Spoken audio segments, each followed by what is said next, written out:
Graça e paz da parte de Deus o Pai e de nosso Senhor Jesus Cristo. Estamos iniciando novamente o nosso momento do Apocalipse. Hoje iniciamos o estudo das cartas às igrejas. Particularmente o capítulo 2, hoje iniciando com a carta a Éfeso. Quando nós estudamos o livro de Apocalipse, já vimos aqui em outros estudos, que nós estamos estudando em realidade as coisas que já aconteceram, as coisas que estão acontecendo e as coisas que vão acontecer, as coisas que brevemente devem ocorrer, segundo diz a palavra de Deus. O livro de Apocalipse todo, então, ele tem mais de uma aplicação. E hoje nós vamos ver na carta a Éfeso também pelo menos duas aplicações quanto ao que representa esta carta e a quem elas são destinadas. Vamos, portanto, ler, em primeiro lugar, a carta a Éfeso e aí passamos a comentá-la.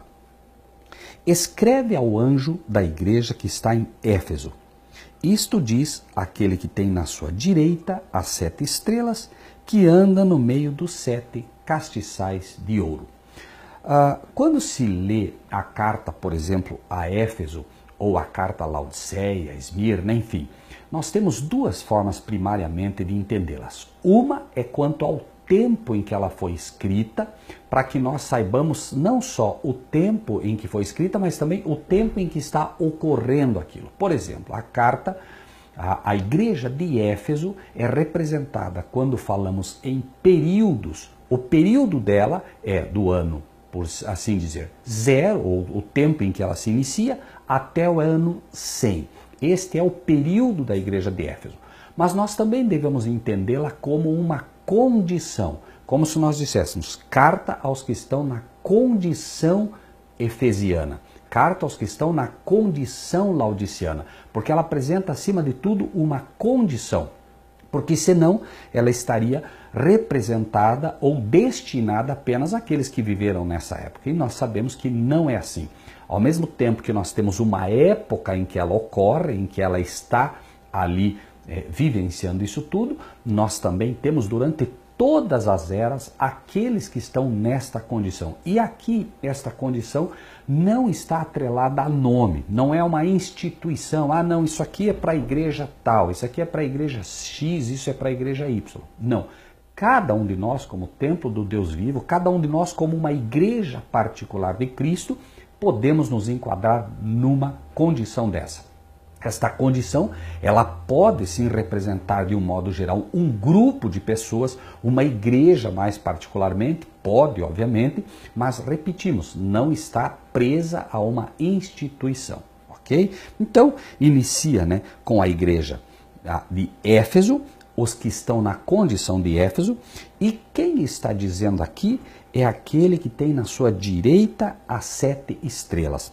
As estrelas no Apocalipse, se você volta um pouquinho, Apocalipse 1, versículo 20, é dito: o mistério das 7 estrelas que viste na minha direita, na minha destra, e dos 7 castiçais de ouro. As 7 estrelas são os anjos das 7 igrejas, e os 7 castiçais que viste são as 7 igrejas. Então, nós encontramos aqui em primeiro lugar que quem está dizendo isso é aquele que tem na mão os anjos, os mensageiros. Estas 7 estrelas é a plenitude dos mensageiros da igreja, o ministro, o pastor, todos aqueles que transmitem as mensagens à igreja. Então, isto quem está dizendo é aquele que tem na mão direita, a mão direita é a mão do favor, estão sobre o meu favor, estão sobre o meu cuidado, todos os ministros, e também aquele que anda no meio dos 7 castiçais de ouro, aquele que anda no meio das igrejas. Ou seja,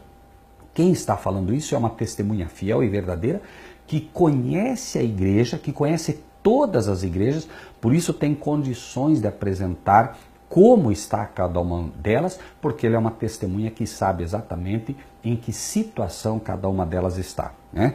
E a mensagem é, primeiramente, ao anjo, ao mensageiro que deve transmitir a mensagem que receberá também agora ao povo, às ovelhas, aos membros destas igrejas e aos membros desta congregação. Versículo 2 agora. Eu sei as tuas obras e o teu trabalho, e a tua paciência, e que não podes suportar os maus. E puseste à prova os que se dizem apóstolos e não são, e tu os achaste mentirosos.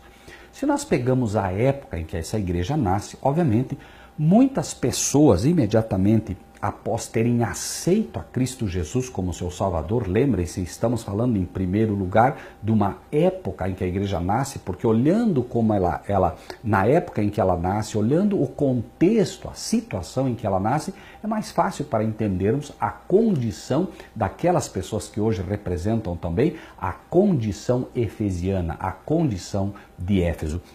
E é dito, eu sei as tuas obras e o teu trabalho, e a tua paciência. Por quê? Porque logo que aceitaram a Cristo, naquela época onde a igreja nasce, a perseguição era violenta, mas eles não por causa da perseguição, eles deixaram de trabalhar. Eles realmente trabalharam. Né? Os próprios discípulos, em pouco tempo, junto com aqueles que foram se agregando, eles praticamente evangelizaram toda aquela parte conhecida. Então, o trabalho deles era conhecido e o Senhor está dizendo, eu sei as tuas obras, o teu trabalho e a tua paciência. Né? Obviamente, perseguidos como eram, afligidos como eram, eles mantinham a paciência, que é um dos dons do Espírito. Não havia da parte daqueles que estavam na condição de Éfeso vingança, não havia da parte deles algo como se eles, a partir do momento que recebessem essa perseguição, também perseguissem outros. Eles suportaram pacientemente as aflições daquela primeira igreja. E esta é uma condição necessária hoje também, né?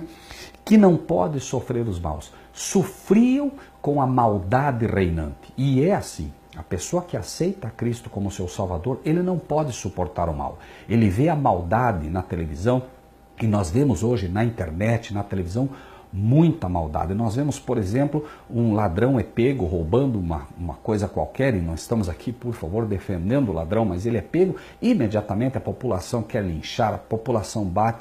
Eu vi recentemente um vídeo na internet que sinceramente me chocou. Um ladrão, devia ter aí seus 19, 20 anos, as pessoas pegaram ele roubando uma coisa qualquer e começaram a bater violentamente nele com pau, jogando pedra, mas uma coisa assim, a população.